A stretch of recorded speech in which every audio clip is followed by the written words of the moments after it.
Depending upon where you are in the world and at what stage of the COVID-19 lockdown you're at, you may be experiencing the very opposite of FOMO, or the fear of missing out. And that's FOGO, the fear of going out. This video is all about FOGO, what it is, why you have it, and what you can do about it.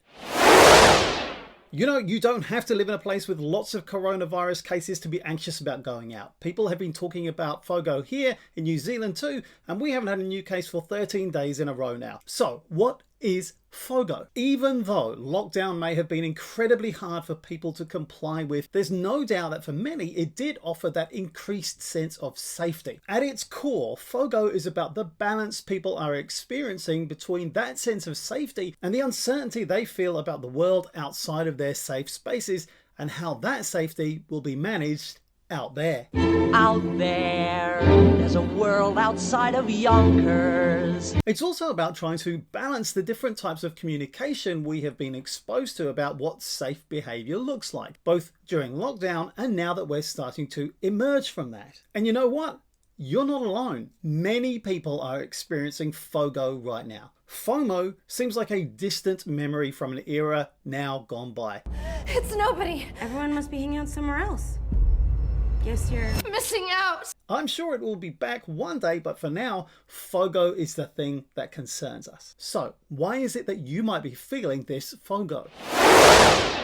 Over the past few weeks, we've been pretty much deluged with information from governments and media telling us to stay inside as much as possible to control the spread of coronavirus. I have one simple message for New Zealanders today as we head into the next 4 weeks. Stay at home. We had to figure out whether it was safe to go for a walk or a run or to go to the shop to get food, how we were going to make sure we stayed far enough away apart from other people. We had to adapt to a new way of life, not just for a few days, but for weeks at a time. This is where FOGO may have been born. In a very real sense, it's very closely tied to threat. When the unexpected is staring you in the face, fear is there to keep you safe.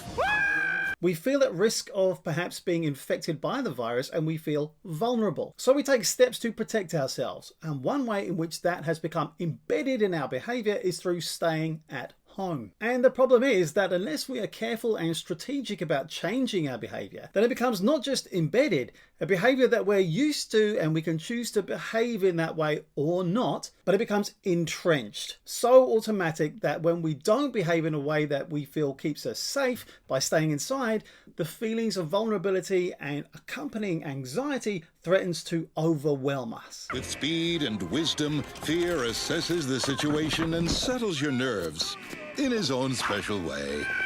And how do we manage those feelings right now? Well, lots of people are doing this by continuing to stay inside at home. The thing is, the world that we're re-entering means that we have to balance the risks between perhaps becoming overly concerned about catching COVID-19 and the effects that the pandemic will have on wider society in the next few months and years. People's livelihoods depend upon economic activity starting to pick back up again. So the paradox is that our fear of catching the disease means we're staying at home. And even if we're buying things online, it doesn't replace the economic activity and indirect effects it has on business viability and people being able to get paid for work. So yes, perhaps there needs to be a recalibration of risk. If we include risk to cover not just catching COVID-19, but of the other societal impacts, including your safety behavior becoming so entrenched that it becomes even harder to change in the longer term. And multiply that thousands and millions of times for people being fearful of going out right now, and you can see how this has a massive impact on society as a whole. And as far as the pandemic goes, if you don't have a pre-existing condition that puts you at risk of severe impacts of COVID-19, or you're not in the potentially vulnerable older adults group, then the risk of the economy falling over then starts to become something you probably need to pay attention to, because indirectly,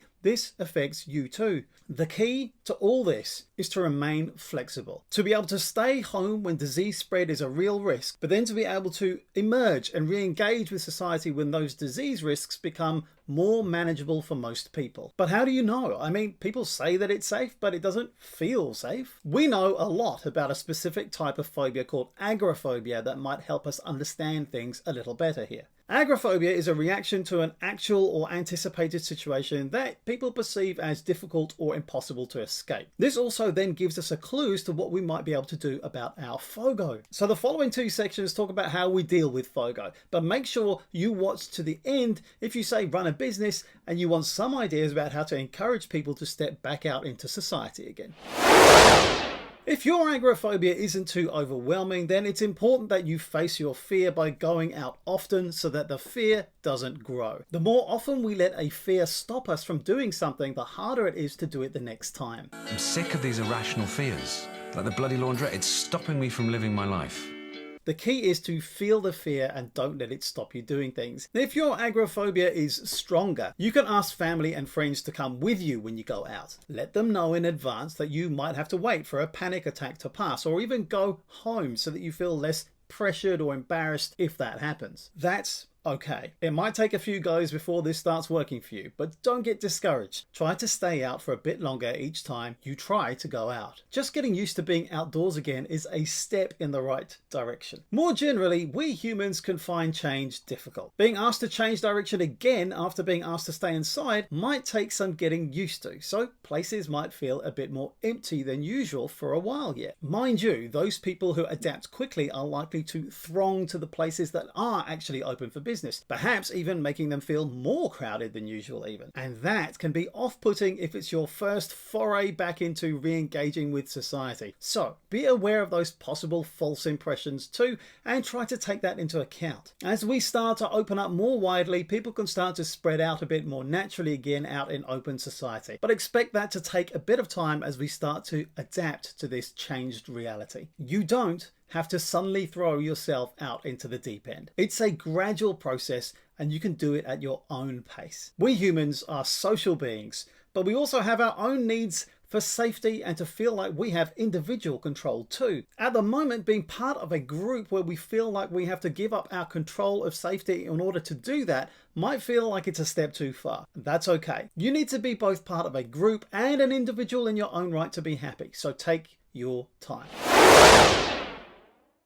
If you're a business trying to help people to step out into society again, you could create a safe space. Show what you're doing to go the extra mile. Make sure you're helping people to keep track of where they've been, offering sanitizer on entry and signage telling people how you're minimizing risk. If you're in retail, you can simplify and streamline to reduce in-store browsing time so that people can find what they want and then be on their way. All this helps to create a sense of safety. Shops are probably going to have to evolve around this new learnt customer behavior for a while. I've already seen some store-only deals coming up to encourage people to actually come into stores in person. I've also seen that people have fallen back into the weekly shopping routine and making fewer on-the-day decisions around things like shopping for food or what you're going to have for dinner tonight. Expect to see food retailers and other outlets starting to encourage those more spontaneous choices again. And finally, we've seen how shopping local is becoming a thing again. Now this can be ideal for people who are ready to go into their local neighborhoods, but not much further than that. And this also perhaps fits into people looking at their lives after lockdown and realizing that they perhaps don't want to travel so much